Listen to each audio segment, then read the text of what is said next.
Good morning, everybody. Welcome to Sports Shorts Daily, presented by LaBerge Casino. Ronnie Rance alongside Tommy Chrysan. TK joining us from Court Street Cafe in Port Allen. I'm coming to you from an undisclosed location presented by the Louisiana Sports Hall of Fame. And we thank LaBerge Casino for being our presenting sponsor. LaBerge Casino, that we're rocking and rolling. There was good times had by all on Saturday over there watching the LSU game. One of the more dominant performances for the Tigers. If I had kahunas, Tommy, I would have put everything I had on LSU minus 30.5, minus 32.5, whatever the line was. I know at kickoff, I think it was about 32.5. I actually broke my rule and did win some money on LSU this week. I made a rule that I would not bet on LSU or Saints in 2023. I just wanted to sit back, relax, and enjoy and watch the games without any stress or be upset if they won but they didn't cover or something like that. But in this case, I had no doubt in my mind that LSU would win the game by a ton and cover. So I did throw some coins on the Tigers minus 32.5 and was relaxing with my feet up by halftime. So that was a pretty good one. Full disclosure, I bet LSU minus 20 first half. They were up 38-0. And I bet, we said this on the radio, I bet over 45 of the LSU total on the game. I also had Alabama. I had Utah. I had a good day. Good day for TK on Saturday. Hit the baseball games as well. It was probably, I think, 8-1 on the day with the bets that I placed. Wow. You know, I'm not a large bettor, but still, that starts adding up. You know, yeah. But so I've been on fire, and then I hit the Rangers last night. So I'm on a heater. I know it's going to stop. I just don't know when. Well, of course, the Tigers take care of business 62-0. They're able to, Jaden Daniels is able to rack up almost 300 yards passing. He was out for the second half. He, was able to throw enough numbers out there, and LSU offensively was able to put up enough points to where they now are number one in the country in points per game through 7 games. And Jaden Daniels is, being talked about as a guy who deserves to be in New York City for the Heisman Finals. I don't think he has any chance of winning unless LSU wins out. I do believe it's going to go to, probably the quarterback of the best team in the country or something like that. And if LSU can take care of Alabama and win the rest of their games and beat Florida and beat Texas A&M, and I have no question in my mind that he will probably win the Heisman, but it's a lot to ask. Florida's looking better. Obviously, Alabama's turned things around, and Texas A&M is a thorn in the side. So still a lot of work to do, but it is going to be a fun month in November. Let's talk about LSU's 62-0 win. What was your biggest takeaway from that ball game? Well, they got a lot of guys in the game, and even though it's Army, who was shut out the week before by Troy, the defense has to continue to get some confidence. We talked about them getting confidence the week before against Auburn, and it can only build confidence, albeit almost playing against air, okay? So confidence is a dangerous thing. So I think that's my biggest takeaway. You put a lot of guys in the game. It was homecoming. It was a win. Nussmeier got out there. The kid with the run, Terry, the touchdown run at the end. I mean, I thought the all-white uni looked good. I enjoyed seeing that. And it was what we mostly thought it would be. It was going to be play name that score. And again, I keep saying it, but when they lost to Troy 19-0 the week before, that kind of told me there's no chance of them doing what Troy did to LSU, 6-7 years ago, coming in and shocking the world, or even keeping it close, or even for a half, which is why I laid 20 points in the first half. And, LSU, smoked that number big time. So I think it's a win that you were supposed to get. Brian Kelly's happy with the $500,000 bonus for getting bowl eligible and his 300th career win. No other active coach has 300 career wins, not even Nick Saban. So there you go with that for Brian Kelly. So now it's take a few days off and get ready for a game that's either going to kick you into a lot of conversations about possibly winning the West, possibly going to Atlanta, possibly getting into the playoffs, Daniels possibly into the Heisman. I mean, all that will start, but it could be derailed if you go to Bama and lay an egg. I thought the I thought all the pageantry before the game for Army was about what I expected. LSU ran out. One of its players ran out holding an American flag. I liked the unis. It was the first time they wore the all-white unis with the gold helmet in Tiger Stadium. I thought it was a good look. I hope that's something they'll do again. The paratroopers, the flying in to the field, landing at the 50. I mean, all that was fantastic. The weather was amazing. I love the camo end zones. I thought that was a really neat touch. It's super difficult to do, especially on grass. I mean, just fantastic. I thought the whole night was a good one.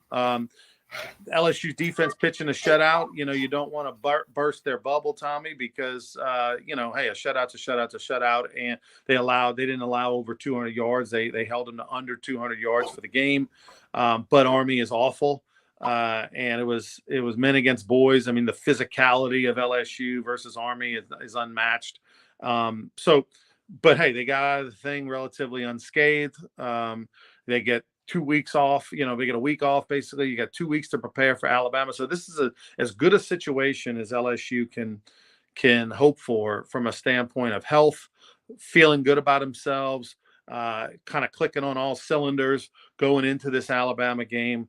And by the way, the line will change, no doubt, between now and the start of the game. But for the most part, we're seeing it about a touchdown. Alabama's about a touchdown favorite over LSU. And going back before the season, if you go back in the season, I think Alabama was a little bit more like closer to 10 as a favorite in this one. So, I will, over the next 2 weeks, will the bettors and of course next week when the money comes in, will the bettors believe in Alabama more and what they did in the second half against Tennessee when they beat them 27-0 in the second half?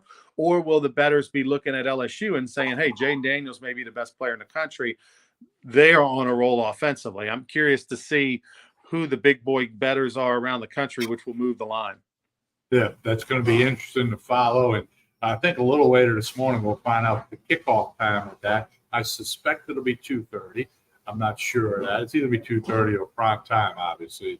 Don't think it'll be an 11 o'clock game. So we'll find out about that. And then, yes, you're going to have to look at the consensus, follow the trends, and see where the money's going. You could look all that stuff up in numerous places. And, and I would wait. That's not a game. You don't want to lock down on that the minute the line comes out. Because of all the games on the schedule, that's the line that might move as much as anything else. You rarely see a movement more than 1.5 points, 2 points sometimes. This could move a whole lot more depending on the money. There's going to be a lot of money on the game. A lot of people at the Barstool Sportsbook before the game and during the game.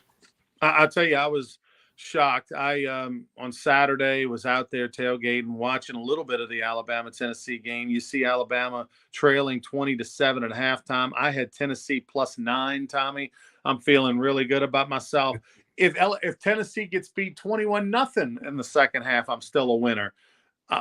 And so I don't pay attention to the game, walking around and tailgating, having a good time. We had LSU baseball alumni weekend, so I got a chance to see Gary Email, Lyle Mouton, Matt Chamberlain, a lot of former players walking around, Mike Fontenot and others that were in town. So I got to visit with them a little bit on Saturday and was having a good time, looking forward to the game. And then all of a sudden at the end, I'm like, wait a minute, Tennessee lost? Oh, yeah, Tennessee lost. But did they cover? No. The turnaround by Alabama in that second half against Tennessee was incredible. And this is an Alabama team that is just, quite frankly, you don't know from 1 week to the next, from one quarter to the next, what you're going to get. I mean, last week they survive in advance, don't score anything in the second half or whatever, and survive. This week they're a second half team. I mean, it's incredible. But they benefited from a scoop and score. That's what helped them cover, too, by the way.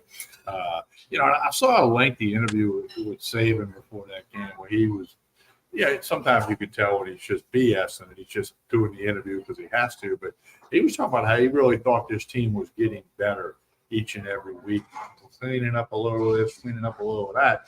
And that's what, urged me to go ahead and bet on him because he sounded sincere. It wasn't just coach speak. Wasn't just trying to answer some question. He really thinks his team's getting better. And that could be part of his whole mental plan to boost them and make everybody realize they might get better. He's pretty good at that psychological stuff, sometimes subconsciously, but no. So it's going to be a heck of a game, like many LSU Bama games have been over the years. Well, I'm looking forward to it, man. I think this is going to be an epic Alabama game. Are you going to Tuscaloosa? Week? Yeah, I'll definitely be there. The thing that I'm curious to see is what happens this week. Do the people ahead of Alabama and LSU, are there any upsets? Do one or two of them fall by the wayside? There's, for opportunity for these teams to move up in the polls even higher. This past week, Oklahoma survived and advanced. It looked like they were going to possibly get beat by Central Florida. They came from behind in the second half to beat Central Florida. So Oklahoma probably celebrating a little too much after that win against Texas. Georgia was off this past week. Ohio State took care of Penn State, but it was, the typical old school, ugly Big Ten. Michigan was dominant. Obviously Michigan right now looks like a team that could beat a Georgia or compete with a Georgia. Ohio State probably not so much, although, don't count them out. If Michigan takes care of Ohio State, does Ohio State fall out of the top four? Like when they play the Heisman race, Washington squeaked by. This was a good week for Daniels against an inferior opponent in Army. Penix, who a lot of people have him. I have him as my favorite to win the Heisman if Washington does go undefeated.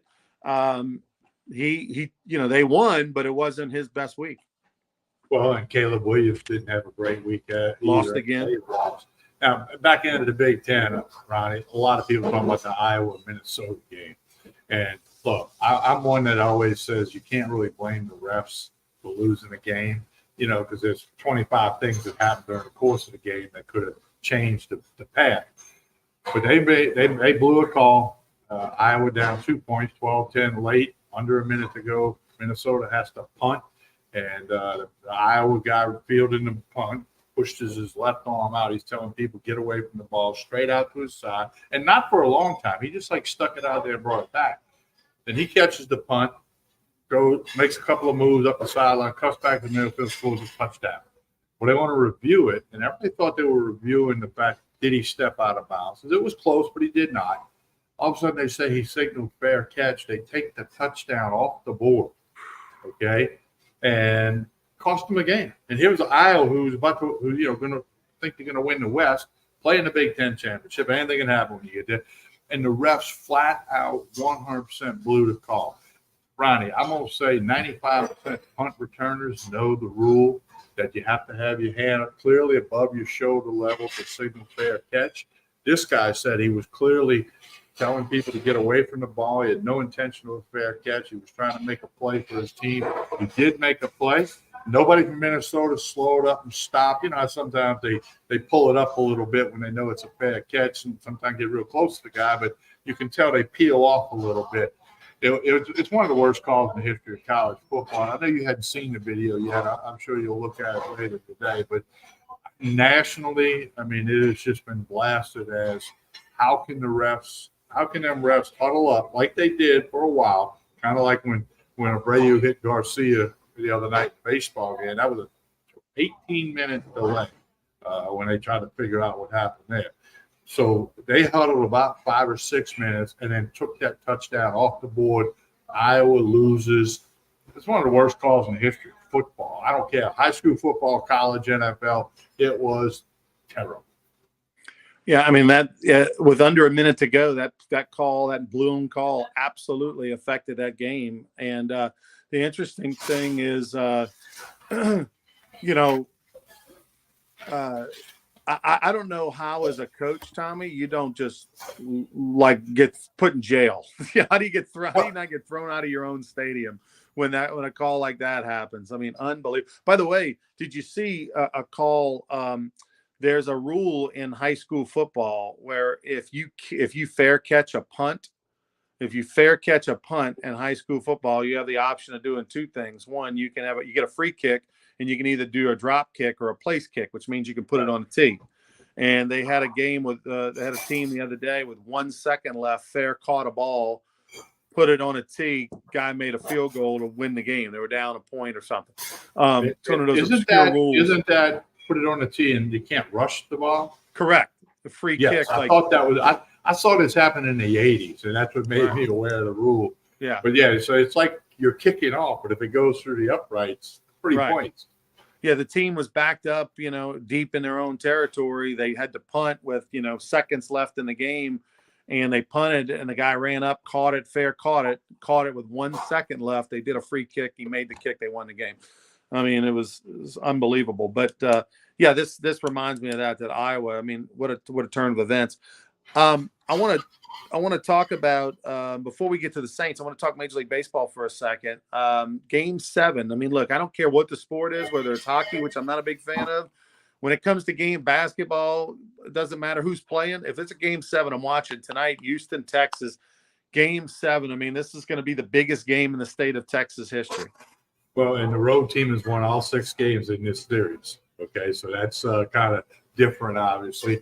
And the place is going to be packed. Huge crowd last night. These two teams battled neck and neck when the AL West came down to the last day. By the way, the Astros are the only division winner still playing baseball. The other 3 are wildcard teams. That's cool. But no, it's going to be unbelievable Game 7. I love the postseason. I love every pitch, and this gets magnified because it's Game 7. You're going to have Max Scherzer on the mound for the Rangers and Christian Javier, who's been brilliant in the postseason for the Astros. Scherzer got roped up. It's going to be Game 7. It's an unbelievable matchup. 2 great managers, Dusty Baker, Bruce Bochy, 2 old school guys that their track record speaks for itself, especially Bochy. And these teams are reflections of their players. It's been chippy. The benches emptied the other night when Abreu hit Garcia. Garcia hit a big grand slam last night to make it 9-2 instead of 5-2. So that separated it, and that was it. He hit that in the 8th inning, top of the 9th. So it was craziness, and it's going to be wild and crazy. First pitch right after 7 o'clock. Now, earlier today, 4 o'clock, Aaron Nola takes the bump for the Phillies. They lead that series 3-2.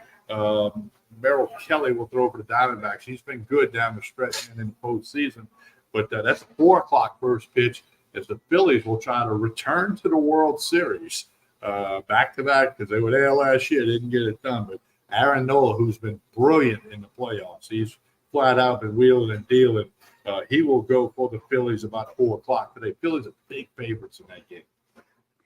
Looking forward to that. Hopefully the Catholic High LSU star gets it done. And then hopefully, like out of Houston and Texas, I don't really have a loyalty to either. I hope the Astros win. I'd love to see Philly take on the Astros, Bregman versus Nola. That'd be a great little story there. LSU would win no matter what.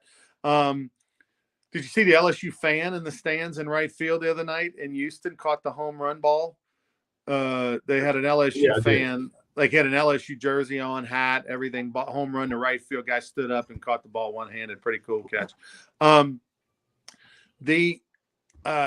far as Scherzer going, like I know he's a big name and he's a Hall of Famer, but I don't feel confident in Scherzer if you're a Rangers fan right now. I mean, coming off the injury last time out, not looking super sharp. I don't expect them to extend him very long. You're going to be messing with their bullpen early. Like, I think Houston, even on paper, is the favorite here. I mean, for as far as the pitching matchup goes. Well, and they are favored, minus $1.25. They're favored in the game. Now, here's the thing: the World Series doesn't start till Friday, so it's going to be Johnny Holstaff. Both teams will just whatever they got to do to get the outs. Now, you got the rule where the reliever's got to throw 3 batters. That could play a role tonight, but it's going to be all hands on deck, as they say. We got to get 27 outs and have more runs than the other team, and both managers are experienced. It is what it is. Again, I can't wait to watch that game tonight. My phone's going off. I'm gonna watch that game and not miss a pitch. It's been a great series. All the games in the play have been really exciting. Even the Phillies series has been awesome as well. All right, so the New Orleans Saints. We talked about it on Friday and obviously on Saturday on Sports Shorts Radio, which is Saturday mornings from 10 to noon, where we'll be Most Blessed Sacrament this week. Their school fair. So join us out there. Look for the booth, and we'll I'll be the guy with the wristband going on riding all the rides. But let's talk Saints for a minute. While they were at home on Sunday, they saw their rivals, the Dirty Birds, the Atlanta Falcons, now first place in the division, 4-3. Saints find themselves in third place in the division at the moment. Obviously, they'll play the Falcons twice, still on their schedule, but not a good weekend. No, it wasn't a good weekend. Had some upsets. Patriots beat the Bills. How about that? Oh, I mean, gee. So, you had some things. The Lions got run out the building. And you had some odd things, and all on the heels of the Saints just doing nothing. Of course, they had all weekend to write about how bad the Saints offense is, who's to blame, what's to blame. And, I kind of thought we'd see something with play calling duties maybe changed. I was wrong. So now they're going to begin preparation to go on the road against a bad Colts team. Gardner Minshew is their quarterback. Richardson's out for the year. And, he's in the bottom half of the league with quarterbacks. And they put 38 on the board, though. Yeah, that's the true. Browns. Yeah, well, the Browns are terrible. So, I don't know. But anyway, it's just kind of – I don't know if the Saints can get it done or not. That's one you don't bet. You just hold your breath. And if you're a Saints fan like you are, Ronnie, you just hope they find a way to fly home with a win. Yeah, I mean, I'm not going to bet the game, but I would, if I would, I'd probably take the Colts at home. They're a 1-point favorite. They just came off of a game where they lost a heartbreaker 39-38. I don't think the Saints can score 38 points in 2-3 games. So, if you feel the Colts at home, you believe you can probably go score 24 points. And I don't think the Saints can get to 24 points on the road. So if I were to bet it, I'd bet the Colts. So I'm going to be watching it as a fan with an underdog team and, hoping for, that the 10 days off changes the fortunes of this team and they get some things straight because it's brutal. JT O'Sullivan, the former backup quarterback with the Saints, had some comments talking about how bad the Saints offense was. It was embarrassment.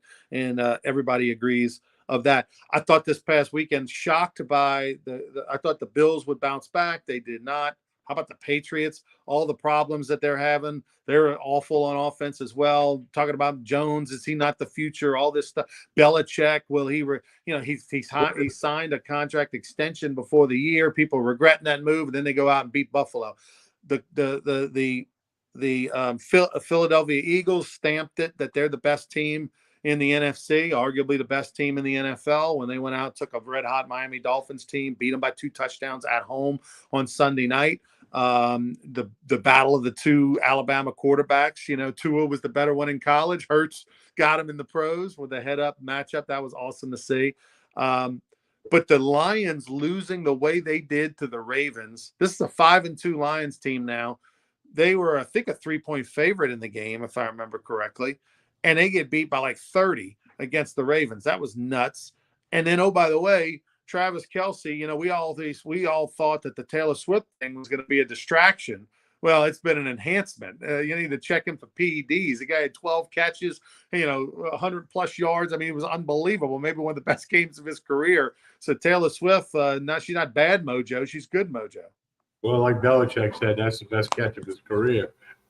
So we'll have to see. And then, of course, look, the other NFC team getting all the talk, the 49ers play tonight against the Vikings, but they don't have Deebo Samuel. He's got an injury. So, and he's such a good player. He's so versatile. So, we'll see if the 49ers can get it against the Vikings, who are struggling like crazy. Well, you can watch the game tonight at the Barstool Sportsbook inside LeBear's Casino. There will be get the jalapeno fried cheese. Really good stuff. Tell us about Court Street on the way out of here, Tommy. Hey, breakfast, lunch, dinner. Jason and the staff do a great job here. Full service bar. They got all kind of specials for lunch and dinner. Connect on Facebook and Instagram. You'll get all that.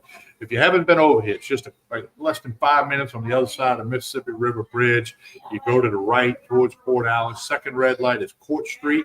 Take that right. There's a big patio out front. Now that this weather is nice, there's lots of parking. Breakfast, lunch, dinner, they do a great job here. If you haven't stopped at Court Street Cafe in Port Allen, you need to do it real soon. All right, we'll be back on Wednesday morning for more Sports Shorts Daily. Until then, please like and share this video. We'll see you around 9:30 a.m. Central Time on Wednesday morning. Sports Shorts Daily, presented by LeBear's Casino. Have a great one, everybody.